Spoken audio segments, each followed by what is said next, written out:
You guys do know of Green Shirt Guy from WWE, but if you go watch the next AAA show, be sure to spot out for Roy. The fans started throwing dirty diapers, cups of piss. It was so crazy. The fans were getting so loud. Lucha Libre historian. All right, guys, here again. I'm with the super fan himself, the AAA super fan himself, Roy. As you can see, the tattoo right here. This guy is an amazing guy. He's a AAA historian, I believe, if I'm not mistaken. Lucha Libre historian. So I've been watching Lucha since the late 80s. Okay. So I was around when AAA first started in May of 92. Ooh. I had a satellite dish. I was recording all that stuff on my own like VCR or VHS player. So you got like tapes still. Yeah. Oh, wow. So, like, when I first got into The Observer back in early 92, like, I talked to Melzer, and he had me connect me with this dude, Dr. Lucha Steve Sims, who told me where to find everything on the satellite dish as far as each promotion. Ooh. So if you go on YouTube and you look up, like, Roy Lucier AAA, Roy Lucier Cmll, or Roy Lucier UWA, pretty much that stuff, 99% of it I recorded myself on VHS. Wow. So again, guys, if you guys do watch AAA, Roy's pretty much always at every Triple Mania show. Yeah. You guys do know of Green Shirt Guy from WWE, but if you go watch the next AAA show, be sure to spot out for Roy, the mega super fan. And every time I watch AAA, the camera always pans out to the fans. And do they tell you to actually show your... See, that's... After the national anthem, someone kind of like, hey, tu playera, por favor. So they know you, basically. Yeah. Oh, wow. Any stories you can tell us from any wrestlers, backstage personnel? I've seen a lot of stuff over the years, but no. I've been going to AAA shows starting when the promotion first started in Los Angeles back in November 1993. Yep. Quick story to tell. So I went to their first show that happened in LA at the Sports Arena, August 1993. Got there. They actually sold out of tickets, so you couldn't get inside the building. So I learned my lesson, bought my ticket ahead of time. Next time I came to the arena, it was November 12th, 1993. I get inside, and I had a sign that said 100% rudos, 100% rudos. Yep. So before the show began, I went inside there and holding it up, 100% rudos. And my friend, and I didn't speak Spanish at the time, he's like, hey, do me a favor, go around and go, chinga tu madre los pinche mexicanos arriba los rudos. So I start running around the middle, and chinga tu madre los pinche mexicanos arriba los rudos, and shit like that. Hey, after a few times of that, the fans started throwing dirty diapers, cups of piss, hot dogs with mustard on it, all this stuff. It was so crazy. The fans were getting so loud that some of the boys in the back got the matches that started, and they didn't even know like what was going on. What the hell? Yeah, and the funny thing is Melzer was there. Dave Melzer was in the arena, and he saw it all going down. So he was he put it in the Observer that week. He said the fans were genuinely nice, except for pummeling Roy Lucier, and he put in parentheses an Observer reader who tried to start a riot before the show and nearly succeeded before the police kicked him out. Wow, so he put you on blast. Yeah, which is cool. It created this legend, whatever. I missed the show, but hey, I'm immortalized as far as that goes. Over the years, I calmed down. I'm still crazy front row, but I for the most part, I ain't cheering for the bad guys. Yeah, you know? and as you guys can see, you guys are watching this on YouTube. There'll be a slideshow right here of Roy with a bunch of AAA personnel showing off his tattoo with La Presidenta as well, too, right? Oh, Marcela. Yes. Yeah. So, the original owner of AAA is Antonio Peña. I was really cool with him. Met him a lot of times. He passed away. He left the promotion to his sister, Melisera Peña. I met her at Monterrey last year at the first Triple Mania, because AAA has 3 different Triple Manias in the last couple of years, last year, this year. So I went up to her and introduced myself. I showed her the tattoo. It was funny because she dragged me in and wanted a photo with it and stuff like that.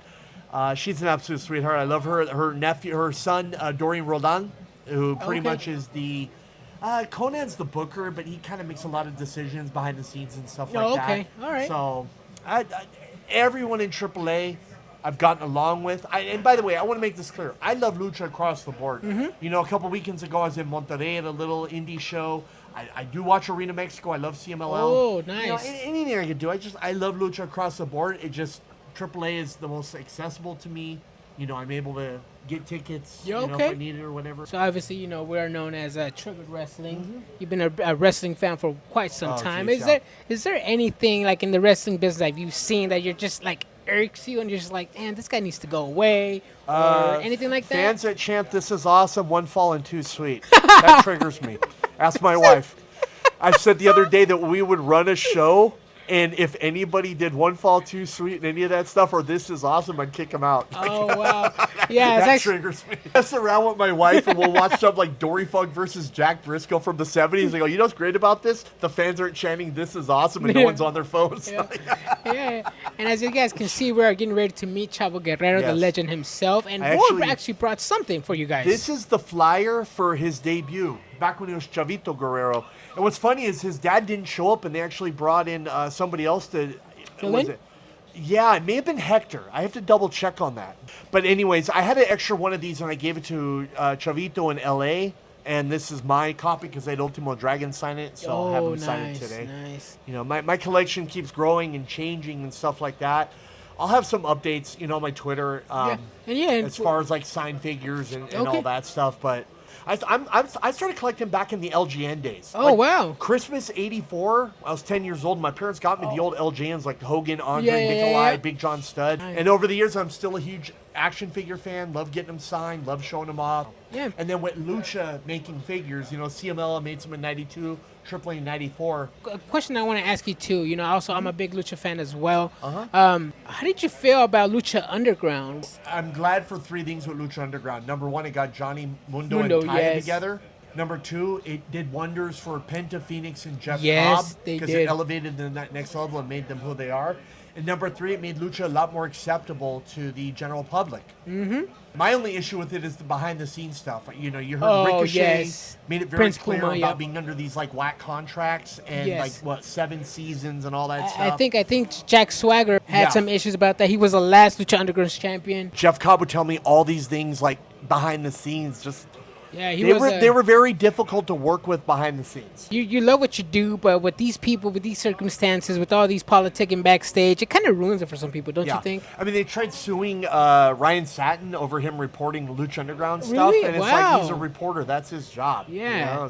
And because that was literally my alternative to AAA or WWE. And it's an amazing show, as you said, Penta and Phoenix. I got to know them watching Lucha Underground. Same with Jack Evans, Angelico, Sexy Stars, Pimpinela Escalada, Mascarita Sagrada. I mean, I've known him for a while, but when he came out, I was like, what the hell, Mascarita?